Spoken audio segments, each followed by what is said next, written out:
Hey everyone, and welcome back to the channel. It's Daniel with DC Films and Photography, and today I'm going to show you how I did this smoke type of dispersion technique.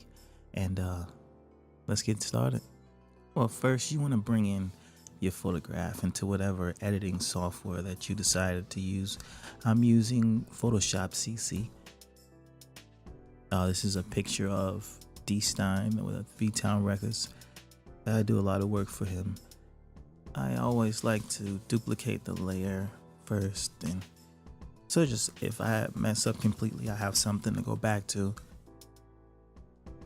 The first thing you want to do is get the background out. So I use the quick selection tool just to get a rough outline of it, and then I went to the select and mask up there at the top. It did a really good selection there, but I still refined the edges a little bit around the ears just to make it more of a clean selection. It really doesn't have to be that clean for what we're about to do, so don't take too much time with it. Just clean up a little bit, like the hairline and everything. So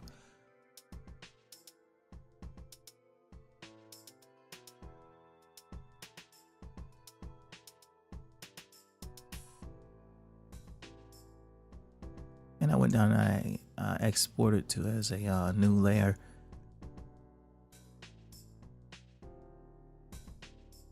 Then I'll take that layer and Control J, I'll duplicate.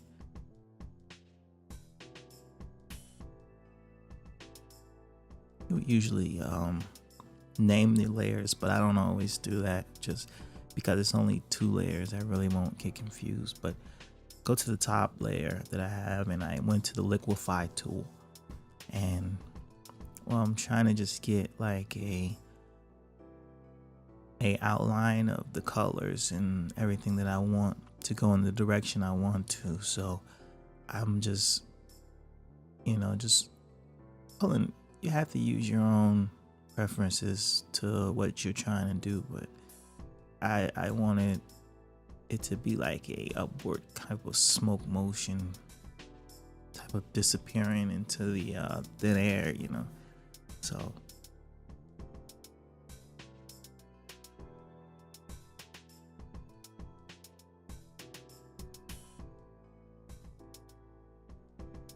and when I'm all finished with that, I'm going to export it.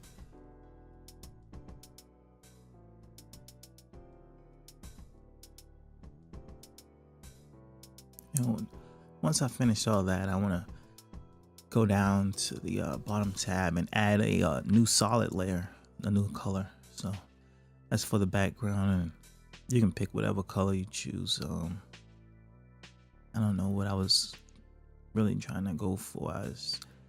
We're just mixing it up and really idea looking at it.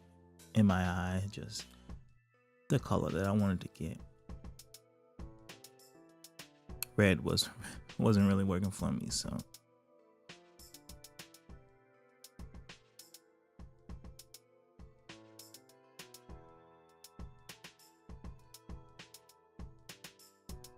and I also wanted to put a gradient on just to not make it look so just a flat background, just something to fade in, give it a little depth. And I mean, you can go whatever you like, but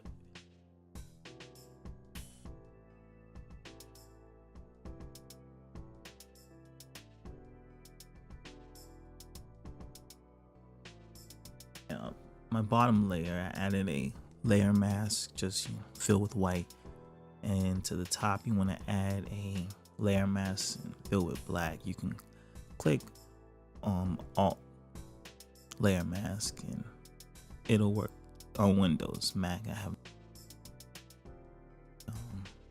gonna use my smoke brushes. Go pick out our brushes. I had a few different smoke brushes that I like to use. You can get them from a few different places. They have a few different free smoke packs if you don't have any.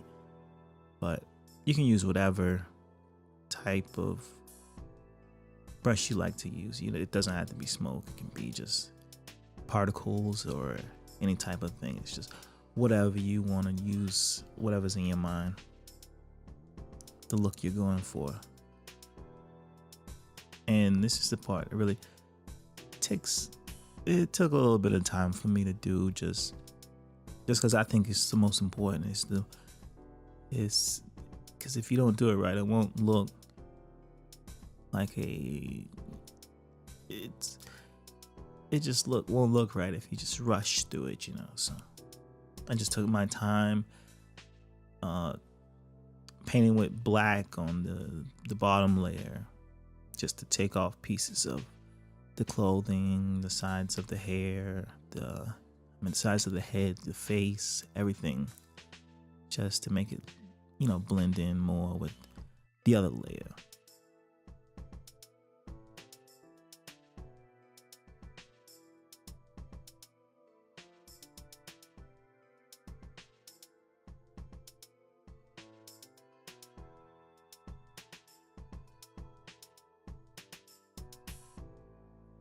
And then I switched up back with the top layer to with my smoke brush. I use different brushes. Don't just use the same brush. And then you want to paint with white on the black mask, and that'll give you the smoke kind of rising up off of the shirt and the face and everything. And I just kind of go back and forth, not just do one layer and try to do it all and then go to the other layer and try to do that all, because it's better for me to mix them together. So I just went back and forth until I got the look that I wanted to get.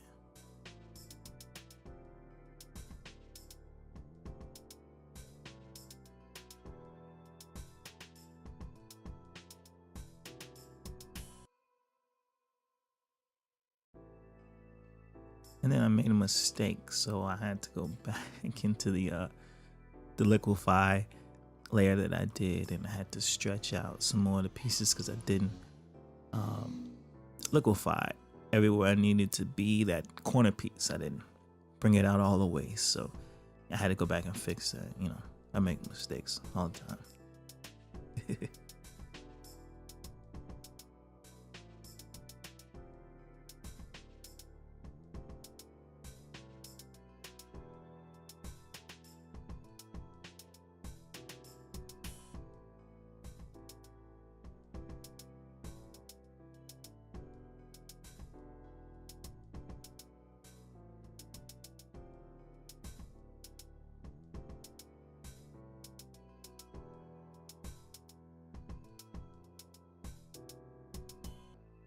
And then sometimes you'll get like unwanted lines within your liquify layer that, you know, you can see it in the smoke or the particles, whatever you use. So I take the mix brush tool on the liquify layer and I kind of mix those colors in together, so it'll look more fluid, and, you know, it won't have those lines that you can still see within the smoke in the back.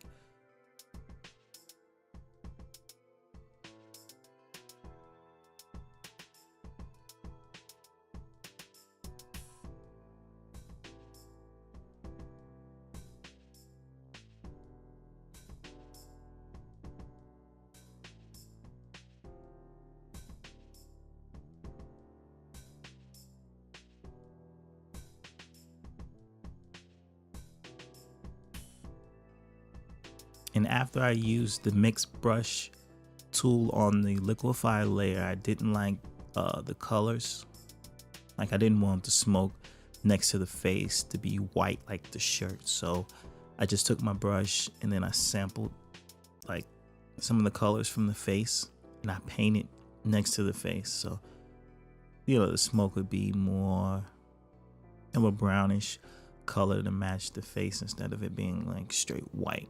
Even though there are really strong highlights on that side of the face, but I mean, it just looked better than me. And that's the most important thing about any of the work that you do.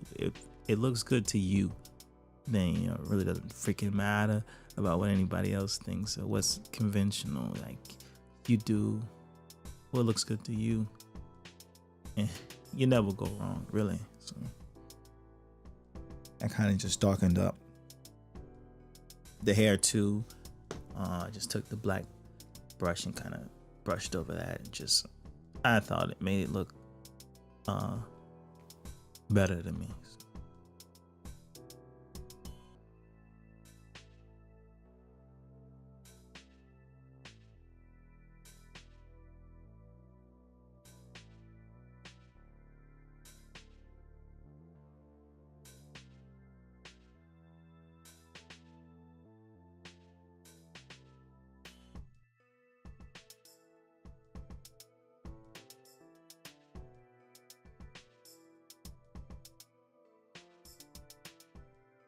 And then I just still just getting a little bit closer and kind of tweaking the face a little bit to where I want it to look, like just making sure some of those lines where the face was previously are faded in with the smoke, just so it just looks a bit more fluent. I mean, that's really what took the most amount of time, is actually the smoke, kind of blending it in, making it look the way I wanted it to look.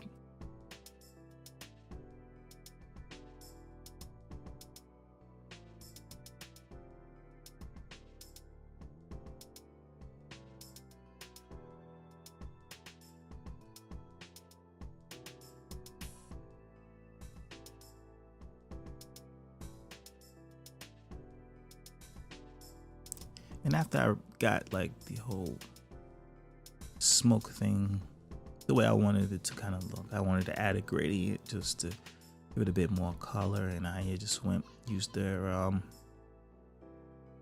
presets that they have and kind of just change the colors up and pick which one that I wanted to look, or the look that I was going for. So I mean, personal preference.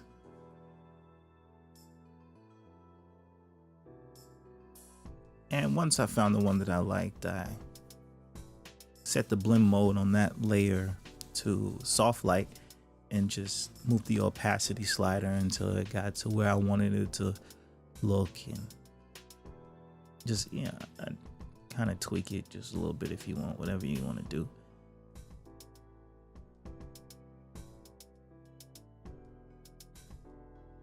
And I thought the picture looked a little dark, so I added a adjustment layer, brightness and contrast layer. So just brighten it up a little bit and add a bit more contrast.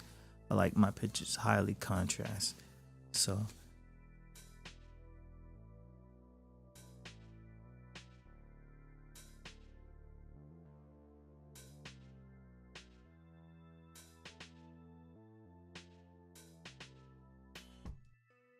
then I added another gradient over everything just to direct the viewer's eye more towards the face and take off a little bit on just around the edges. Just give it a nice vignette, you know.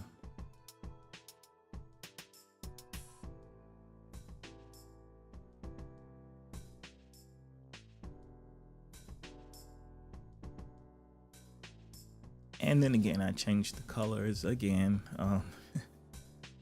Just it's always a process to this thing. Kind of tweaked the little colors behind it a little bit. I didn't like some parts. It was looking too, I don't know, boxy or whatever. So I kind of faded those parts in a little bit better with the smoke brush, and just tweaked it a little bit, just to make it look more like how I wanted it to look.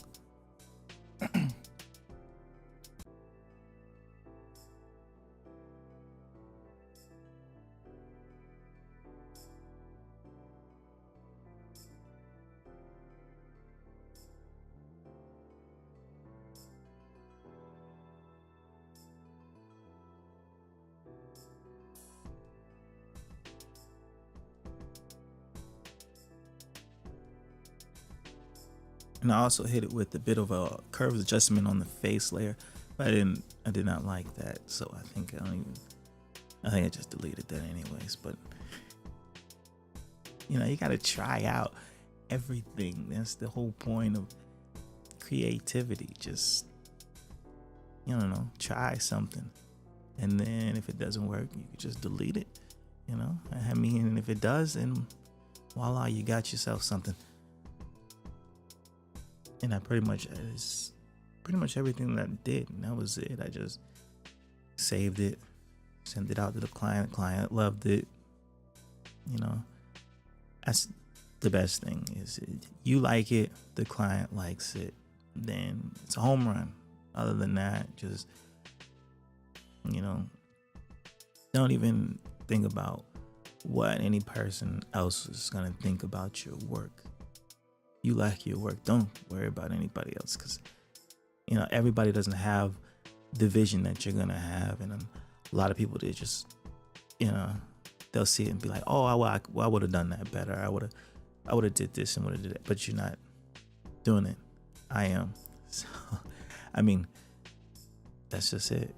And I saved it as a JPEG and just, sent it out. And it was a success.